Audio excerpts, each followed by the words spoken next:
네, 안녕하세요.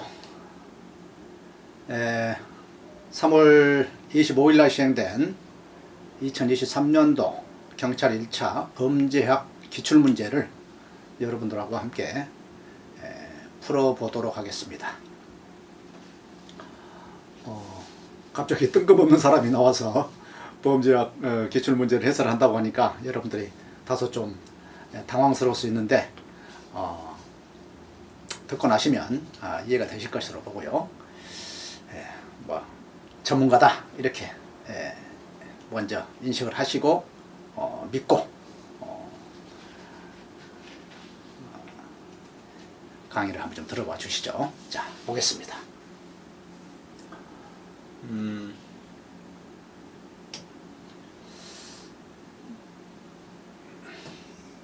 자, 1번 문제 볼까요? 다음 설명과 가장 관련이 깊은 학자 그랬어요. 형벌의 목적은 오직 범죄자가 시민들에게 범죄자가 시민들에게 새로운 해악을 입힐 가능성을 방지하고 타인들이 유사한 범죄 행위를 할 가능성을 억제하는 것이다. 따라서 형벌 및 형집행의 수단은 범죄와 형벌 간의 비례관계를 유지해야 하고 인간의 정신에 가장 효과적이고 지속적인 인상을 만들어내는 동시에 수용자의 신체에는 가장 적은 고통을 주는 것이어야 한다. 이런 주장입니다. 누가 생각이 나야 하냐면 여러분들 베카리아입니다. 베카리아는 1764년에 범죄와 형벌을 통해서 그 당시 중세사회가 가졌던 범죄에 대한 지나치게 가혹한 형벌, 균형 잃은 형벌, 이것에 대한 오늘날 우리가 가지고 있는 형사사법 체계에 대한 모델을 만들었다 이렇게 보시면 됩니다. 기초작업 해주신 분이에요. 사실은 1764년이면 벌써 18세기 아닙니까? 그럼에도 불구하고 그때 얘기하셨던 그런 내용들이 오늘날도 우리 사회의 형사사법기관의 기초를 다 다지는데 아직도 부족하다. 이 정도로 그 당시 아주 탁월한 내용을 논문으로 씁니다. 이분 자체는 굉장히 이제 심약한 분이었어요. 성격적으로 굉장히 소심하고. 그런데 어쨌거나 그분이 남겨놓은 이 역작은 범죄와 형벌은 다름 아닌 범죄자가 범죄를 함으로 해서 일반 시민들이 그 사람이 처벌을 받는 모습을 보고 일반 시민들이 야, 나는 범죄를 해서는 안 되구나, 안 해야겠다, 이러한 마음을 먹도록 하는데 주안점을 둔 것이었다. 이미 여러분들 공부를 어느 정도 했기 때문에 그 내용이 고전주의라는 사실을 알 것입니다. 계몽주의가 들어와서 계몽주의 사상을 바탕으로 한 사회 변혁을 꿈꾸었던 분들이 또 형사사법계통에서는 베카리아를 중심으로 한 이러한 역작이 나올 수 있었다. 이분 자체는 워낙에 이제 활동성이 없기 때문에 그 형인 피에트로 베리가 사회 변혁가였습니다. 개혁가였습니다. 그분들의 각종 자료, 힘을 얻어서 이러한 내용이 이런 책이 나왔다. 이렇게 보시고요. 이 롬브로소라고도 하고 롬브로조라고도 하는데 여러분들 뭐 누가 어떻게 읽느냐에 따라 달라요. 그래서 여러분들 그런 것에는 관심 두지 마시고 범죄학의 아버지다 이런 얘기하죠. 이 범죄에 대해서 이제 베카리아가 얘기할 때는 이 두 사람을 좀 이렇게 대비해서 보실 필요가 있어요. 베카리아는 상상적으로, 관념적으로, 이념적으로 범죄를 이렇게 처벌하면 범죄는 예방이 될 것이다 이렇게 봤거든요. 그런데 그러면 보통 사람들, 범죄인이나 일반 시민들이나 다 똑같다고 본 거예요. 범죄의 기회가 되면 범죄를 할 것이다 라는 가정을 했던 거예요. 그런데 적절한 처벌을 하면 범죄를 하지 않게 될 것이다 이렇게 봤다는 것이고, 롬브로조는 아니다, 범죄는 따로 있다는 얘기야. 태어나면서부터 보니까 모양을 들여다봤더니 이분이 이제 원래 그 군 의무관이거든요. 의무관 출신이에요. 그래서 군대에서 발생하는 여러 사건 사고들을 보면서 그들의 생김새가 어떻게 다른가 봤단 말이죠. 보면서 절도범, 강도범, 살인범, 신체적 특징이 이렇게 있구나, 이렇게. 그래서 생리적으로 범죄인은 태어나면서부터 범죄성을 띠고 나오더라 이렇게 얘기를 했단 말이죠. 그래서 범죄의 아버지 이렇게 얘기합니다. 셀던은 이제 체격형으로 얘기하거든요. 몸뚱이가 어떻게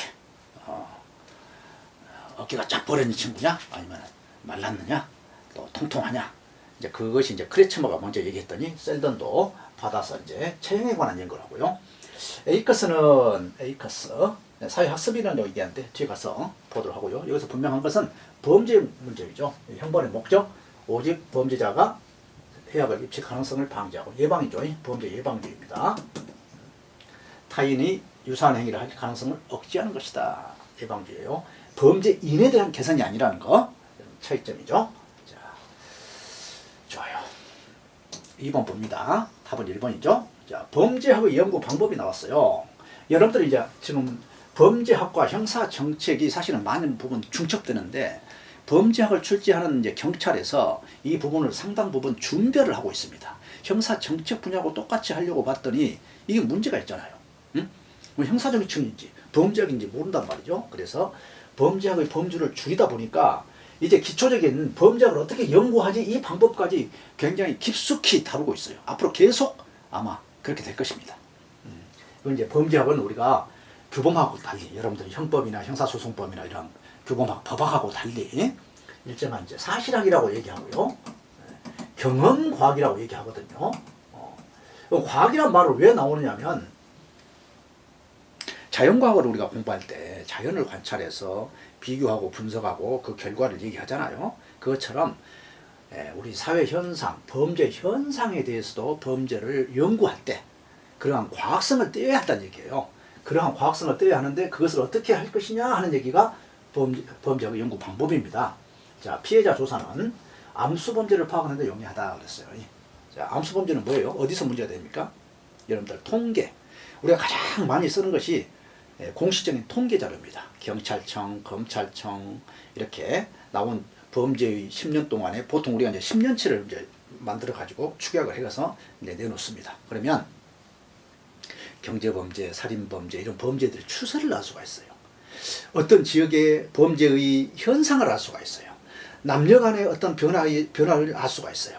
다양한 형태의 범죄를 알 수가 있는데 문제는 거의 통계에 잡히지 않는 범죄가 있단 말이죠. 그것을 우리는 암수범죄라고 하고 이 암수범죄를 잘 찾아내야 범죄 방지 대책을 제대로 세울 수가 있다는 얘기예요. 우리가 형사정책을 제대로 세울 수가 있어.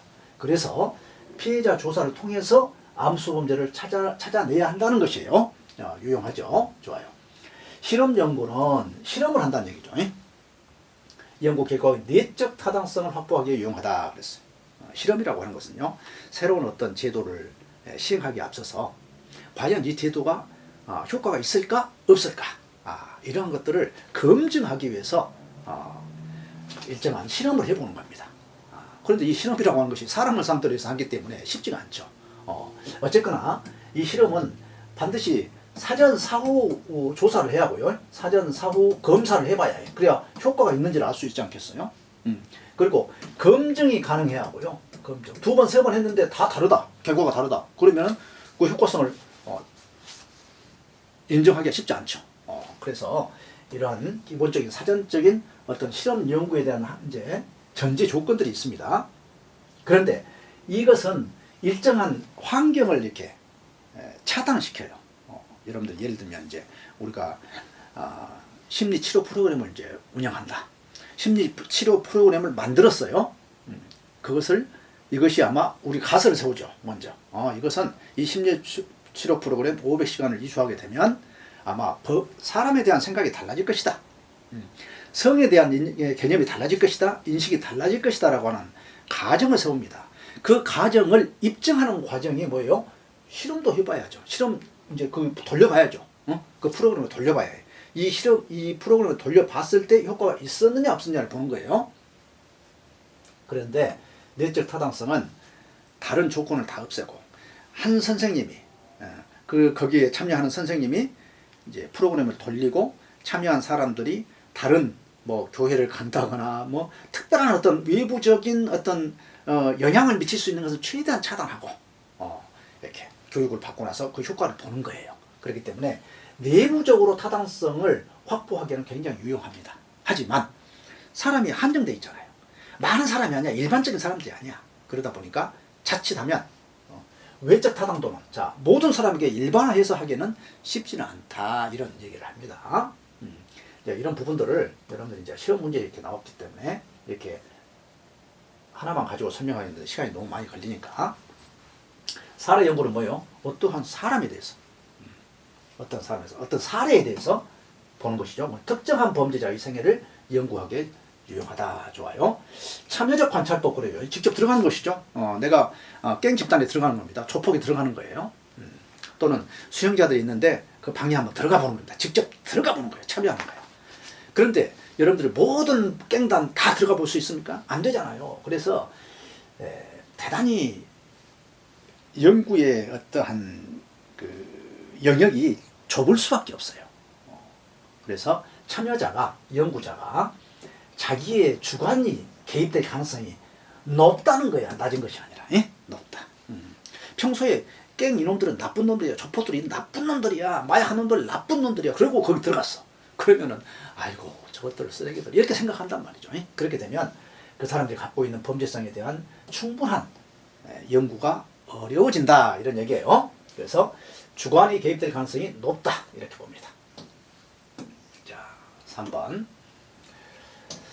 범죄의 발전 과정이죠. 고전주의 범죄야 그랬어요. 고전주의. 그 다음에 실종주의 범죄야. 그리고 신고전주의 범죄야. 최근 범죄야. 순서대로 쫙 나열했네요. 출제위원이 굉장히 고마운 분입니다.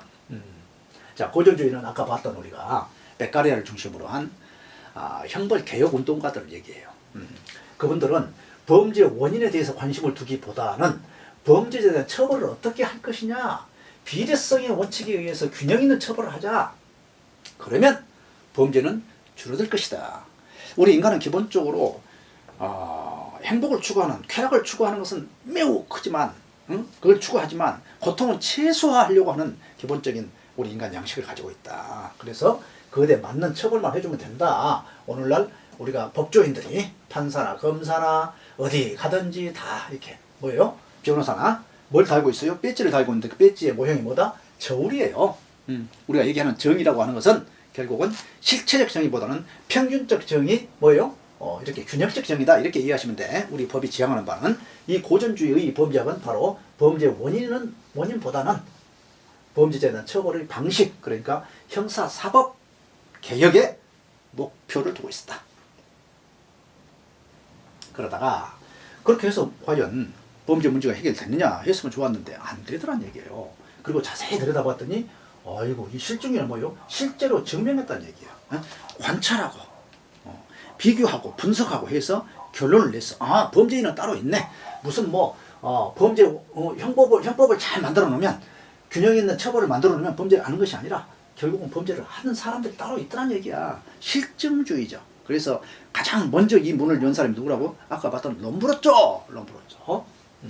너무 부끄럽소 이런 얘기야.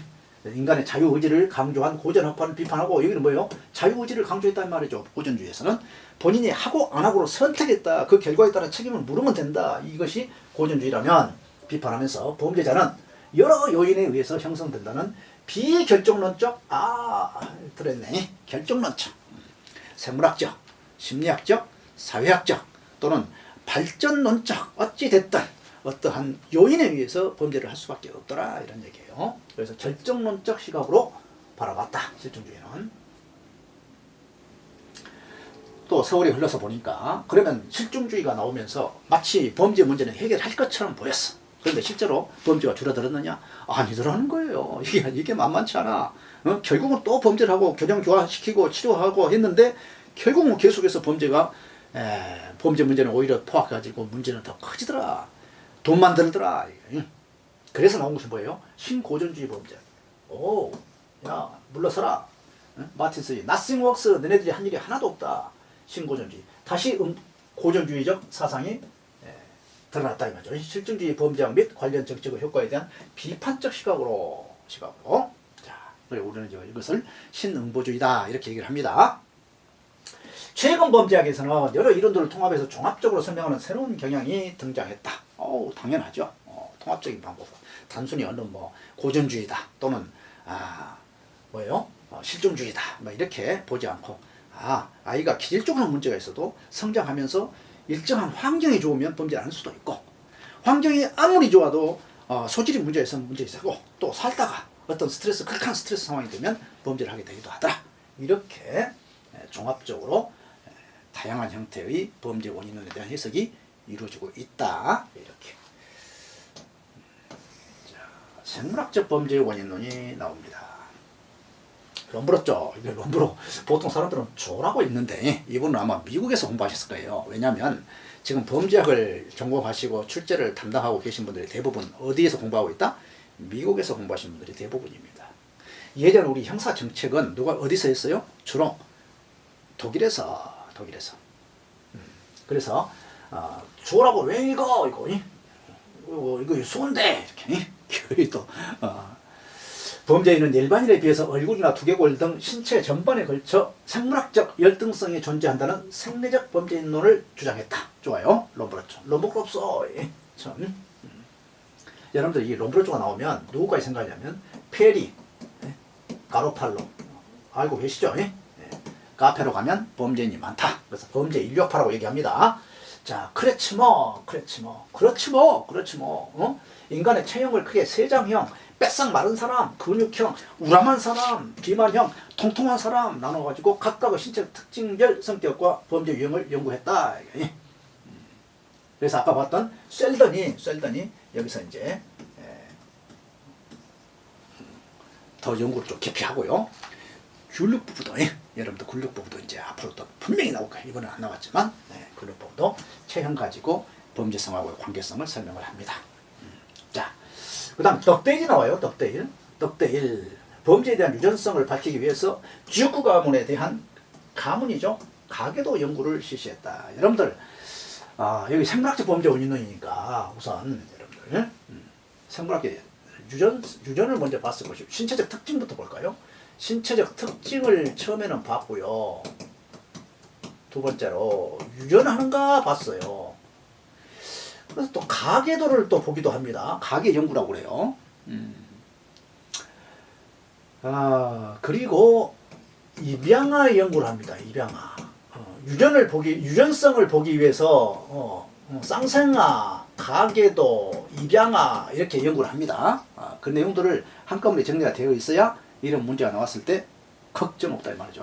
덕대 1이에요. 이 사람 뭐예요? 주쿠 가문에 가계도 연구를 했다는 얘기야. 두 사람만 기억하시면 돼. 고칼로리를 먹으면 덕대가 커진다. 이렇게. 고칼 누구예요? 고다트 칼리카크가의 연구. 덕대 1은 덕대가 1번이 됐어. 주쿠가의 연구. 이 두 사람이 가계도에 대한 연구를 합니다. 이 자리에서 너무 또 깊이 들어가면 여러분들 시간이 또 한정이 되어 있으니까. 어쨌거나 이 가계도 연구는 덕대1과 꼭 고다뜨다 이렇게 기억하시고요. 허칭스와 메드닉이 나옵니다. 이 사람들은 환경적 요인을 통제하지 못한 가계도 연구의 한계를 보완하기 위해서 쌍생아 연구를 했다. 쌍생아 연구한 사람이 아닙니다. 이분들은 뭘 해요? 입양아 연구를 합니다. 입양아. 아니 다른 사람이 낳은 아이를 내가 데려다 길렀어요. 근데 이 아이가 범죄를 얼마나 잘하느냐. 범죄를 한 아이들을 갖다가 통계를 내봤더니 친아버지의 범죄하고 이 아이하고 범죄 일치율하고 양아버지하고 이 아이의 범죄 일치율하고를 비교해봤더니 어땠더라? 친아버지도 범죄자고 양아버지도 범죄자일 때 아이가 범죄일 가능성은 매우 높다.